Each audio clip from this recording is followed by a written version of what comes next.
Today I have Sherri and Scott Yukel from Big Dot Happiness, a remarkable party supply business that specializes in creating goosebump moments, memories that last a lifetime. So thanks for your time today and welcome to the show. Excited to be here. Thanks, Mark. Yeah, very nice to meet both of you. I am very curious to hear your story. So I know a little bit, just enough to be dangerous, so we're probably going to jump all over the place today. And so to start, I'd actually kind of like to go to kind of pre-EOS. So tell me what was going on with the company before you brought in somebody to help you with EOS. All right, I'll start here. So Big Dot of Happiness was a kind of just a hobby back in the day. Back in 1999 is when we started. And it was the true startup kind of thing, the mentality of just, whatever you got to do, you do. I was able to hire my husband about 5 years in, so he left his corporate job and came on board when e-commerce was really starting to explode. And I think we ran the company for at least 15 years and through some massive, growth and changes with e-commerce over those years. And then I'll let Scott kind of say, why we decided we needed some structure and then how we found EOS. Great. Scott. So yeah, pre-EOS. So we've been doing EOS, I believe, for about 4 or 5 years. It's been. Prior to that, there clearly was some structure. My background is engineering. Okay. I come from a Six Sigma black belt type background, so processes and things of that sort have always been super critical. I think there's some challenges working with your spouse, and we can get into that if you'd like to eventually. But we were on some pretty big growth curves with the business, and I just happened to stumble across this tool, the EOS tool. It was a book sitting on my nightstand, I think, for about 2 years, and I don't know, something made me pick it up one day, and I was like, wow, we need this.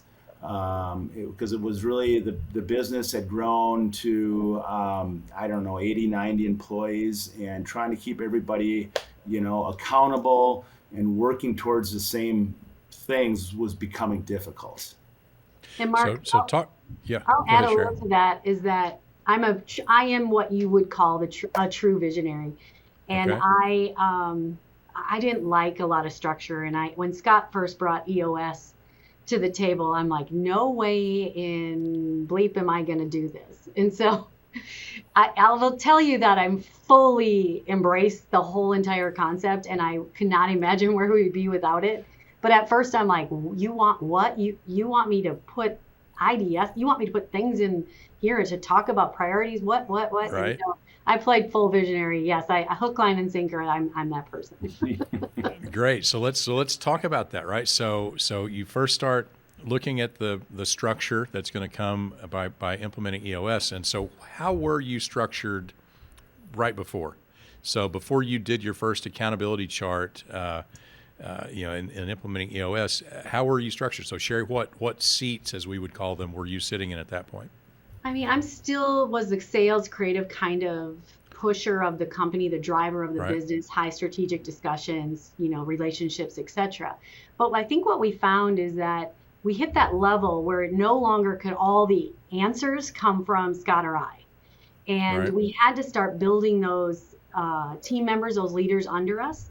And that's when it just, to be accountable and to make decisions and to kind of find the guidelines of the goals that we had in place. And that's really when we needed this.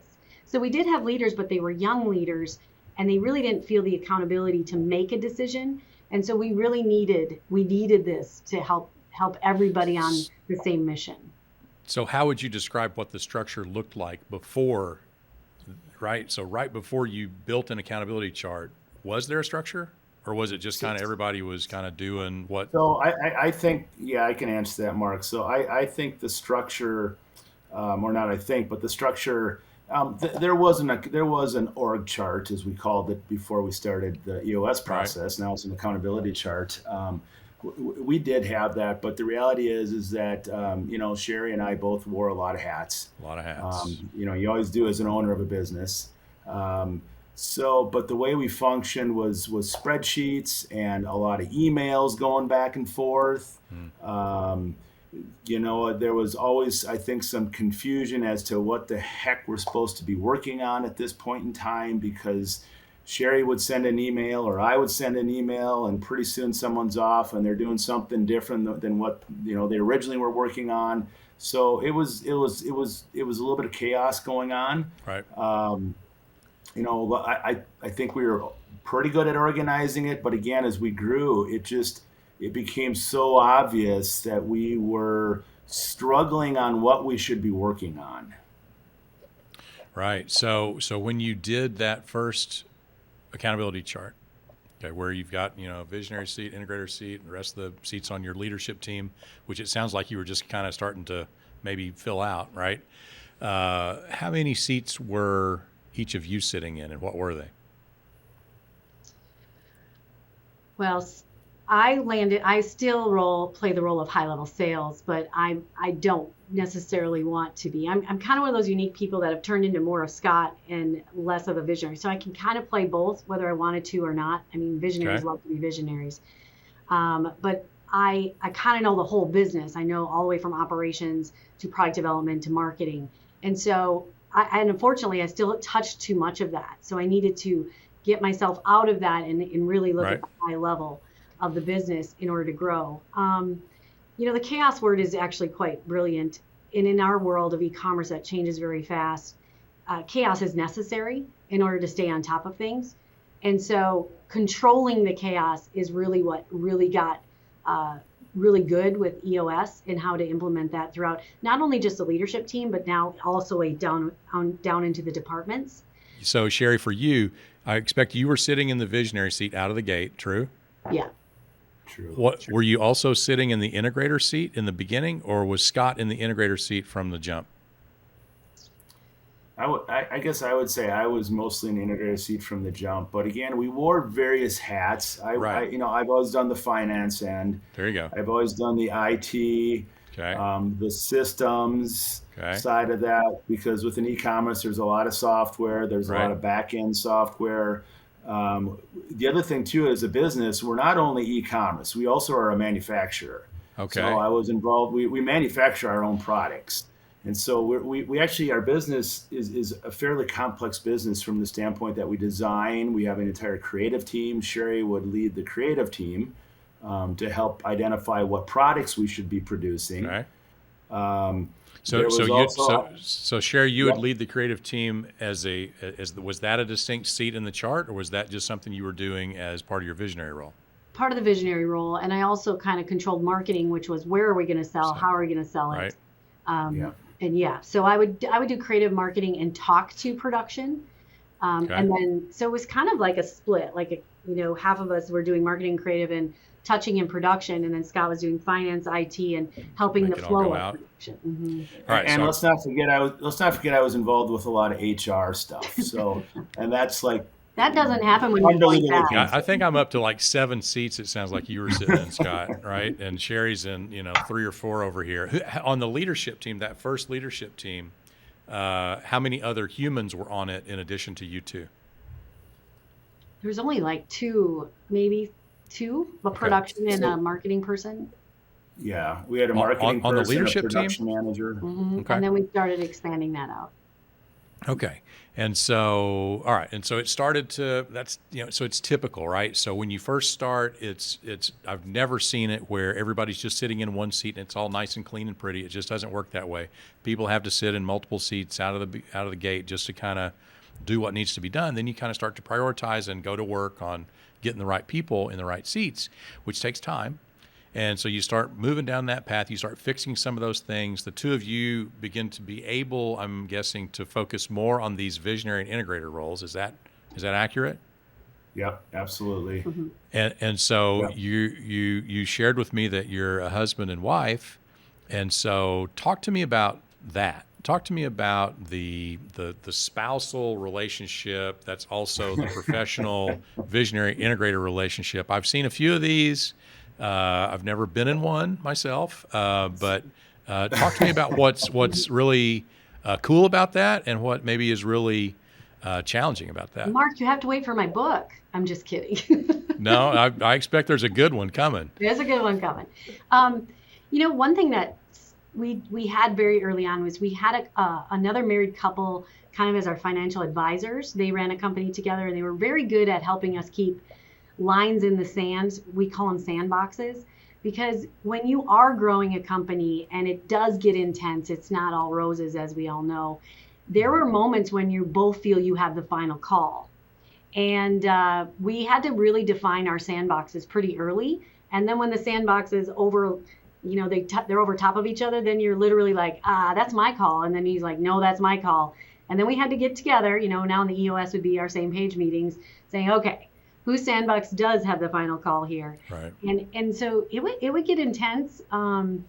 It was really funny. As the company grew and grew and grew, there were moments of just, exciting and just this was the best thing on the planet. And then the very next moment you could walk in and you're like, oh my God, this is the most intense and stressful day I'm having. And it was very much a roller coaster until we could really define, like you said, seats and our sandboxes and who controlled what and who had the final say. We did get very good over the years of finally being able to shut it off when we got home. We have 4 kids. So not only did we run this really crazy, awesome, amazing business, we were raising 4 very active children. So it got to be. So how'd you do that? How did you not bring it home?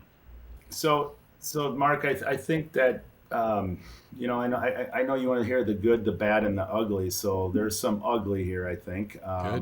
So like Sherri mentioned, we definitely, literally. I look back, I still have like old spreadsheets and documents about sandboxes and what we did and really in the early years. And, as you work together, you get to know each other a little bit. But at the same time, if you talk to anybody on our leadership team, it wasn't uncommon for Sherri and I to throw out a swear word during the leadership team at each other. So, we're both super passionate about what we do. I really love the business side of what we created, and Sherri was always about the customer and the product, and so that's where it worked really well for us. But there were times when we both would be very passionate about something, and it wasn't uncommon for us to have to take a break during a leadership meeting, for example. Okay. Literally stop down and get up and walk out for a bit. Walk out of the room. Calm down. Yeah. Sometimes Sherri didn't come back, but and so that, without a doubt, being married can be really difficult at times because again, when you're both that passionate, we were both very involved with the business, both in leadership positions, obviously. So that made it really, really difficult at times. I think as time evolved, and especially as we moved into EOS, it really helped solidify what are the items that we need to be working on and discussing. Again, we don't need to solve all the problems as long as we're solving the most important ones. Was there ever a time that you one of those heated moments where you had to just really sit down and go, you know what, this is either going to kill our marriage or it's going to kill our business?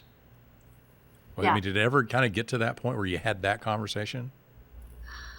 There were moments of, should we both still be in the business? Should we not both be still in the business? Right. Because I am a true visionary. I'm super passionate, and actually EOS helped that calm, oddly, because of the structure of the meetings. But yeah, there were moments. I think the desire of we still have really enjoyed. If we didn't love what we were doing, I think we would have made a decision to do that earlier on, because it can get really crazy growing and adding people and the fun of all that. Yeah. But yeah, I think the fact that we had so much fun and we ultimately had this goal in mind, like we need the company to get X millions in sales, and then we're gonna probably take it out to bid. So and that'll happen, Mark. I mean, we can certainly talk about that kind of the back end of the business and where we're at now, but our company is totally taking wings of growth. And it's just been really amazing through the process. And So let's kind of follow that journey. So, you start in, you're wearing lots of hats, you build out your leadership team, you figure out how we as spouses and visionary integrator are going to work together and make this work and not kill each other, still be able to raise, 4 great kids and, have the company do what we want it to do. So you figure all that stuff out, you kind of come along that path. What did you find as you were able to really focus on those seats? Scott, for you, what was it? I noticed that you're like at 88 integrator, 59 visionary on the assessments. Sherri, I see you're at 92 visionary, 71 on the integrator side. So that's good. That's a real nice match where, you're each high in the seat you're sitting in, not too high in the other seat. So that way you don't fight for the wheel. You don't tend to step on each other as much as you might otherwise. So good natural fits there. What did you find that was really surprising maybe as you began to work the relationship in that way and let each of you focus on what you've been calling your true sandbox and spending your time focused on the stuff that you hopefully enjoyed and are great at? What was surprising for you? Boy, I don't know if surprising. What I know is that Sherri's always been an incredible visionary. She's been very focused on the customer and the marketplace we're in. What I know is there's no one else that can do that. She truly understands the market and what we need to do as a business. At the same time, she can be going after all kinds of things at one time, and so that's where my job is to say, okay, we can't do all this. What are we going to decide to work on? What should be our priority at this point? Or how we do it, or the how. Like Scott didn't always necessarily disagree with. He knew I knew the vision, and he knew we needed to do things, but I maybe wanted to do it this way, and he was like, no, we have to do it this way because of the rest of the team, or this has to happen first, or we need another facility first, et cetera, et cetera. So how we needed to do it was really important versus agreeing that we needed to do it. So talk about resolving some of those conflicts where, maybe you saw it differently, whatever the issue was, whatever the topic was, you kind of saw it different. How did you work through to decide, okay, this is what we're going to do, and this is how we're going to do it when you maybe were pretty far off to begin with?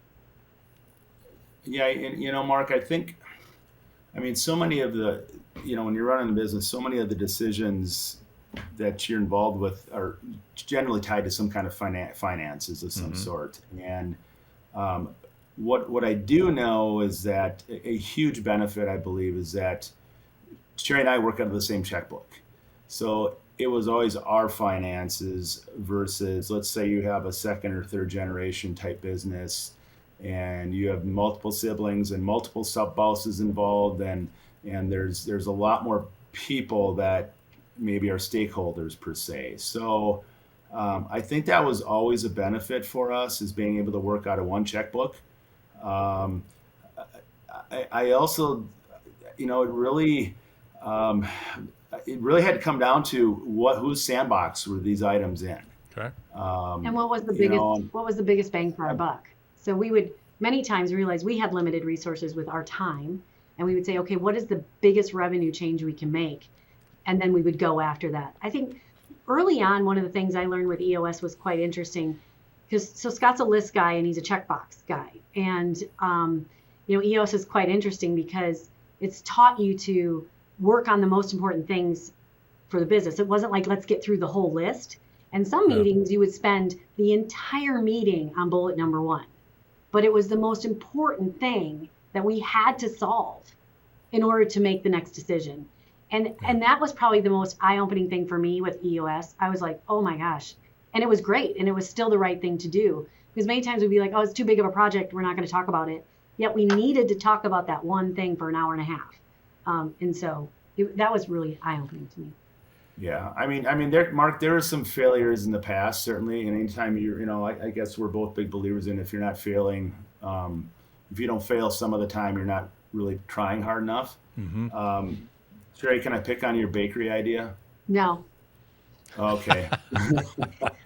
I do I believe thought that. it was Let's a just leave it horrible at idea. you just need to fail and you need to fail fast. But entrepreneurs take risks. That's what we do. And that's Right. kind of cool about a husband and wife team is yes, we're the same checkbook. We both were willing to take risks. And it's why we kept growing. And we changed our business. Our business model is constantly changing. Probably about every 3 to 5 years, we're a different business. And just because of what we do. And I think that's really key to why it worked for us. So all right. So I'm hearing a sort of an unusually strong financial incentive alignment, right? Because you're operating out of the same checkbook, right? So I get that. That helps. True for most, spouses, right? I'm hearing that you're similarly wired in terms of risk taking. Is that true? Which one's the bigger risk Well, taker? I would be, she would be more, I'm more risk adverse than she is. That's just that's the engineer in me. That's the financial guy Yep. in me. I actually think I've become less risk adverse because as business went on, we started to see some successes and realized, boy, you got to spend money if you're going to make money. Mm-hmm. Mark, I have a So, great story there on that one. yeah. So Scott was, again, please prove it before we buy this $250,000 piece of equipment. And I'm like, no, don't worry about it. We'll make money. So we were in printing and converting, and we went to a show, and we walked by this really pretty giant flatbed printer, and I'm like, this is the coolest thing ever. And I go, buy me one. He goes, no, what are you going to do with it? I need to see the ROI. I go, I have no idea what we're going to make on it yet. I have no idea what, but I promise you it'll be profitable, whatever we produce on it, and we'll make money. And he goes, oh, he rolled his eyes. And before we left the show, he bought one. Let's just say within 3 months, we bought 2 more. So it worked out. And he learned to trust me because I have that instinct and intuition. But also, you're going to figure out how to pivot to make money on whatever you have to offer. I will give Scott credit, the fact that, we never got loans. We always paid as we went. We were a bootstrap company, and I love that. I think more businesses need to do that, and grow as fast as you can, because it really helped us kind of keep the vision as long as we possibly could. So it's good. Very interesting. Yeah, it's amazing to me when spouses can work well together like that, because I'm married 30 years, very happy, everything's great. There's no way we could work together. She would hate it, I would hate it. I don't think it would be well. Actually, I'd say from a skill set, we have very complementary skill sets, but it's just I don't know. I'm amazed by people who can make that work really well. Mark, it's definitely a learned skill. Like I said, we struggled, I think, for a while at first, and again, luckily, way before EOS came into the picture, we had like basically some mentors, a husband-wife team that were older than us, and it was huge help having them kind of coach us and mentor us. And cool. Without them, I don't know how it would have turned out. Yeah, that's great. That's probably great advice in and of itself, is to have some mentorship there from somebody who's walked that road, right? It is hard, though, to leave work at work and come home and actually not talk to each other like we're co-owners anymore. We're now husband and wife, and that took a little bit of time. We're now much better at that, but you can't do boardroom talk when you go home and be parents. So it is an interesting trade. Yeah. All right. So let's keep rolling down this path. So things are working. The company's growing. You're more successful, more profitable, and you had this idea in mind to at some point put it out for bid, I think was your language. So talk to me about when you start getting to that point along the journey. What did that look like? I'll give the personal side to this. So again, we've talked about that we have 4 children, and we also, Scott and I have been in other business groups where we've seen 2nd generation and 3rd generation businesses where the children no longer talked to each other because they had gotten a company from their parents. And actually early on in our company, I think maybe year 10 or year 15, we had our 2nd rendition of our will done, and we're like, we don't want the kids to buy the business. We want that to not be an option, because with 4 siblings that will probably get married, there's going to be 8 people deciding, and it's just going to end up horrible. So we already knew that, and this is our dream. This was our passion, not theirs. And so we knew that early on, and Scott we both had talked about a number and our vision and when that would happen. And with all companies, there's these business levels you hit, and you kind of need some different skill set, expertise, connections, probably more capital to really make that giant next leap. And we kind of knew that sweet number, and that did happen in 2019. So it was when those numbers hit, and we went through an M&A process. So it was so what I'm hearing there is it was driven by your personal plan, right? Your plan for family, how the business was going to serve ultimately your personal plan, and so you execute that. You go out, you do the deal, so you do a transaction, and then do you both stay? Well, so yeah, like Sherri said, we had planned this early on, that we weren't going to pass this along to our kids. We didn't really have any of them that were showing a lot of interest in it. Maybe because mom and dad brought home too much work and they decided, I don't want to do that. So that was always our plan all along, because I think people always assume that if you start a business and own a business that you have to keep it forever. And quite frankly, Sherri and I are both at the point where we want to do something different. No one said we had to do this forever. And then on another note, I'm pretty sure my kids will be really happy with the amount of money we sold it for, and someday maybe they get their hands on some of it. But for now, it's not theirs. So, so in 2020 is when we actually got the deal done. We also discovered, as we'd gone through this, is that you want to sell a business when the business is going this direction, not that direction or this direction, right? So the timing was right for us. So we went out, we had gone through a bunch of management meetings. This is February and March of 2020. Okay. We go through our management meetings. We're working with our M&A guy, and he's like, I think we're going to have 7 solid offers on the table. Again, we had a lot of interest. Things were going super well for us. Can I interject? Yep, go ahead. You take it from here.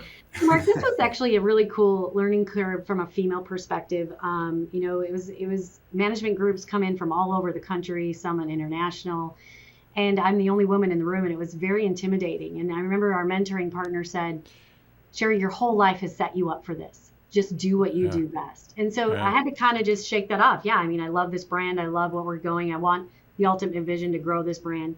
And yes, we went through those presentations. And yes, we had 7 solid offers coming in, and our M&A guy, go on vacation, go visit your daughter who's studying abroad in Budapest. We'll talk when you get back. This is where the book deal will also have some of this in there, but let's just say what happened then. We were at the airport and we did not get on that plane because no one else was in the airport. And so the country shut down. When you own an event celebration business in the middle of COVID or the beginning of COVID, everybody gets a little sketchy and pause. All offers paused. So Scott and I had no idea what just hit us, what just happened. But I'm going to give you a sweet spot here is that we do what all entrepreneurs do, which is a giant pivot in our world, which is celebration. The spirit of celebrating parties doesn't stop. People still want to be with their loved ones, still want to. And we did a giant pivot with outdoor yard signs because our phone went off the hook, and we listened to the customer, which is, I can't see grandma, but can you do a honk, and then can I drive by her house? And our business blew up, ended up having the largest May we've ever had.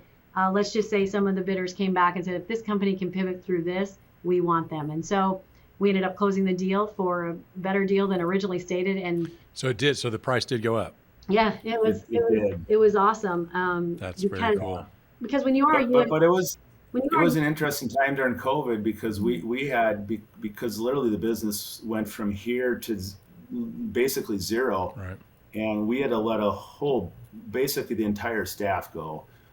Production, the warehouse, the production staff, because we realized that right now we got to preserve cash, and so our 4 children, and we're also home because of COVID, and our oldest ones are in their mid-20s now. They were all home. At the end of it, they had spent 10 weeks at home with us, kind of on lockdown. We kept our business running. All 4 of the kids came in. We were all working super long days and hours. I'm in the warehouse driving fork truck, unpacking boxes, stocking stuff. we are all doing what we have to do to keep the business going. And then as Sherri alluded to, it started to turn around, and within 2 months, we were doing more business than we had done prior to COVID. So incredibly stressful time, but an experience that we'll never forget. And all of our kids were how all cool is that? super involved with it. Mark, it was what a great family experience. And that's just it. I think what you always wonder when your kids kind of just see, they're involved in a family that has success, you wonder if they have that work ethic. And I will tell you, I cried. I was like, I've never seen my kids grind so hard. They truly understood what it was like to be an entrepreneur.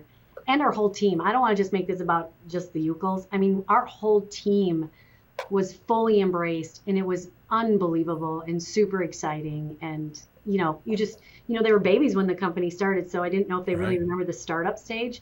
They got the startup stage just because of COVID, and it was probably, I mean, talk about goosebumps for me as a parent. It was exactly that. Yeah, that's a super inspirational story from an entrepreneurial perspective, to be able to, buckle down, pivot, figure out a way to, hold it together to make it work, even through the pain, I'm sure, of, having to let people go that have probably been there for a long time, all the relationships, all of that side of things, and then the family side of it, to have, to go through that valley together. And see how people respond and get to watch each other react under pressure like that. That's priceless. And then you can start recalling some of your team, and it was really moving, and it was really great. So, yeah. Okay. So all right. So the deal ends up getting better. You go through this experience, and the deal comes back on the table, or more than one of them, and the price of poker goes up, and awesome. So you do one of the transactions, right? The better one, I hope. And then, okay, so my question that led us off into that whole path that I was not even aware of, which is a great path. Did you both stay? We both stayed for a period of time. As of January, I'm no longer with the business. Okay. Sherri still is. When we did the deal, we both had signed like a 2-year agreement. Right. But there was nothing binding about that.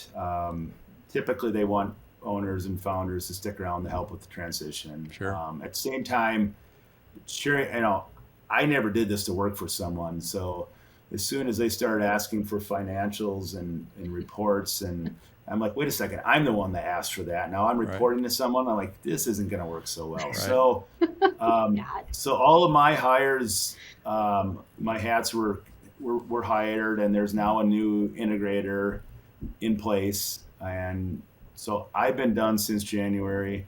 Now I just have to listen to Sherri come home and talk about work. Right. And I only halfway listen anymore. So Mark, okay, so I want. Go ahead. This is my baby. It's my 5th child. And in order for me to truly sunset with Scott, because he's been sunsetting now for a little while, and he's super funny. He's totally in retirement mode and enjoying life. And he's super stressed. He has no stress. Yeah, he looks totally stressed out to me. I know. Look at him. He's just like, oh. But I know I couldn't let go until I know it's okay. So like getting all the key players and my successor in place, et cetera. And so, yeah, Scott left fairly quickly after the business transition occurred. We still own a significant part of the business, and I will always think about this brand. So to not think about it all the time and actually start traveling with Scott in the future, I need to make sure it's set. And so I'm still the CEO for now. I think, I'm not sure when this is, but we are announcing my transition here in a couple weeks. But it's about a year from now. And so, but I want to make sure this baby of mine is just set to just explode.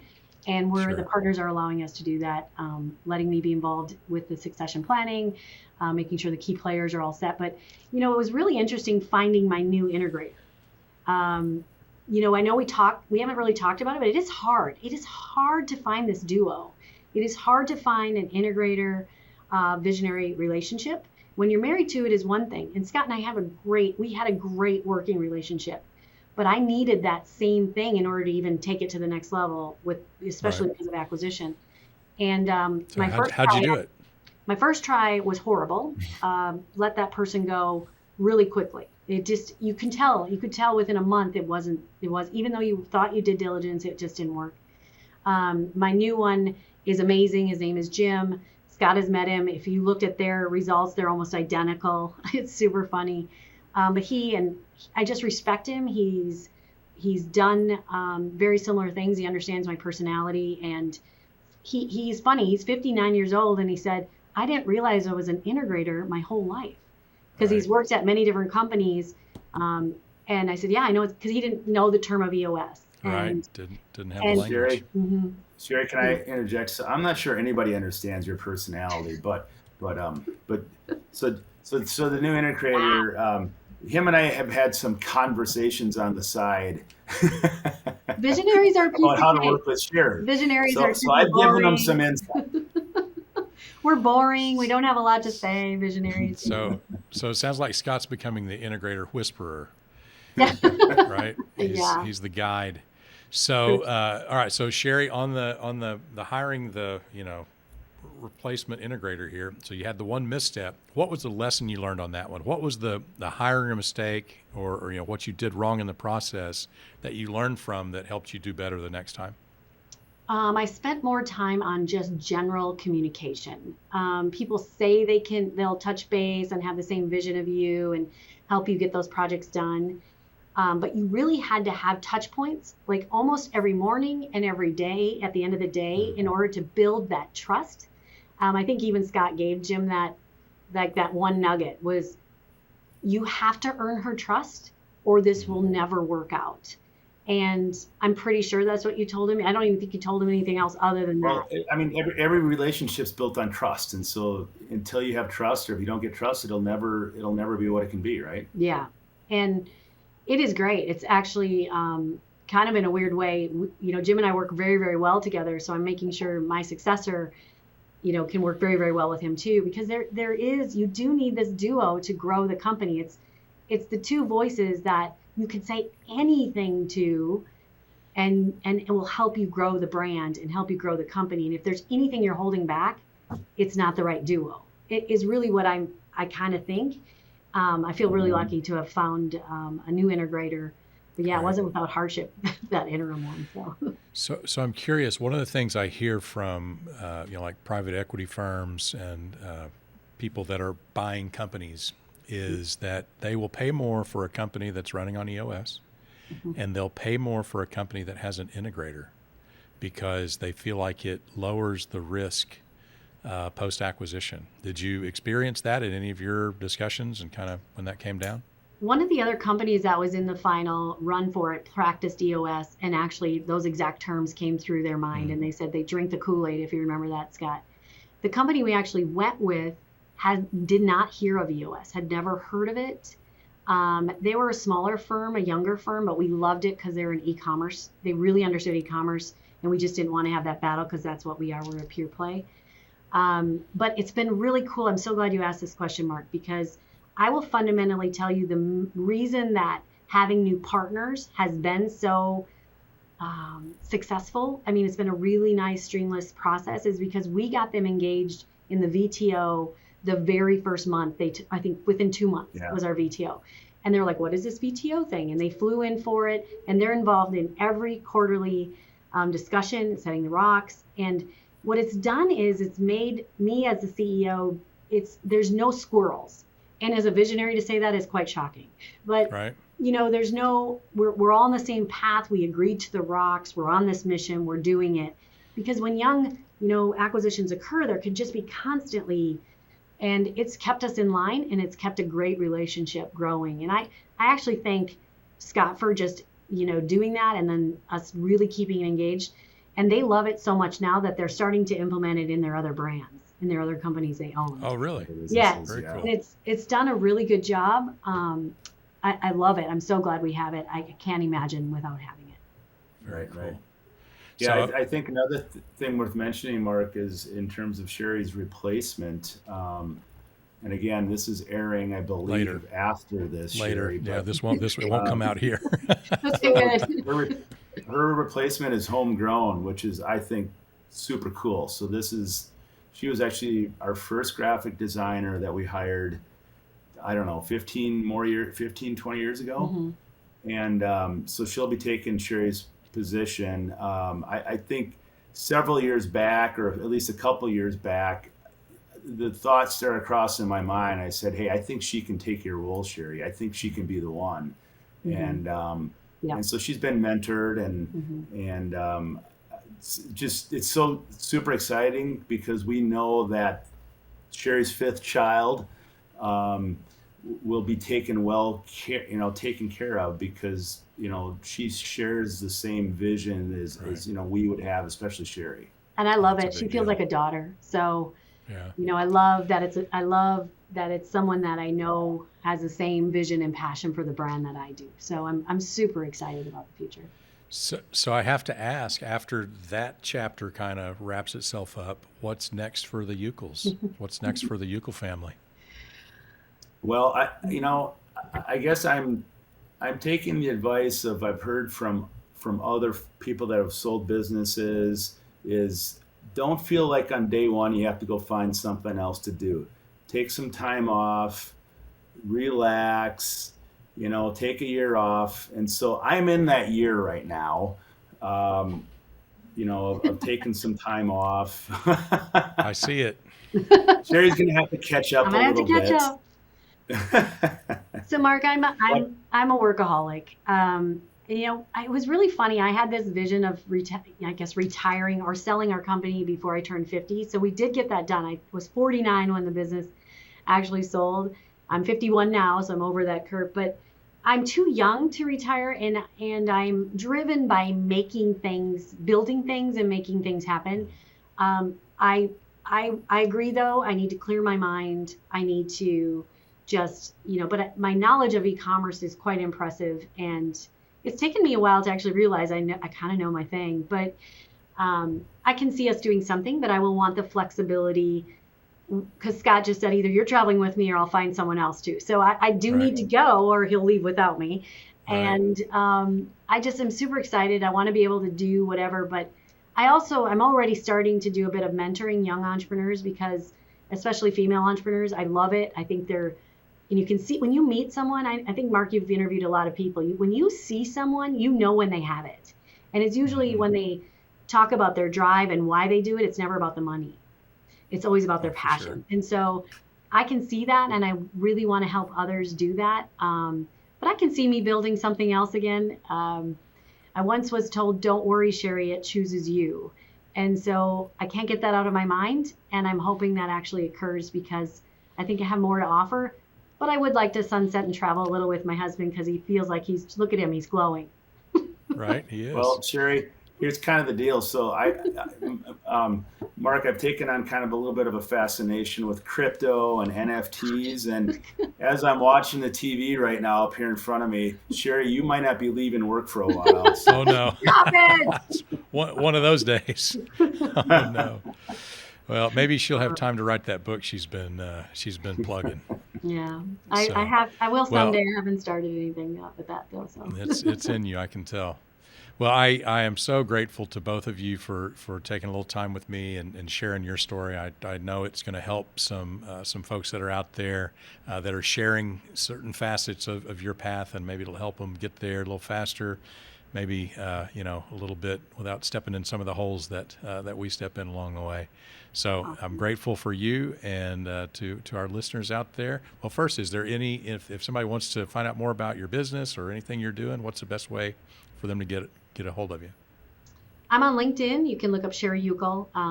There's not a lot of Yukels, so you'll be able to find me. There you go. And bigdotofhappiness.com, and I'm still the CEO, and my email is very simple. It's Sherri@bigdotofhappiness.com. Perfect. Yeah, for me, just LinkedIn under my name, Scott Yukel, Yukel. Again, there's only one of us. There's only one. I love it. All right. Well, again, thanks to both of you, Sherri and Scott, and to our listeners. Thanks for listening. And until next time, go rock it.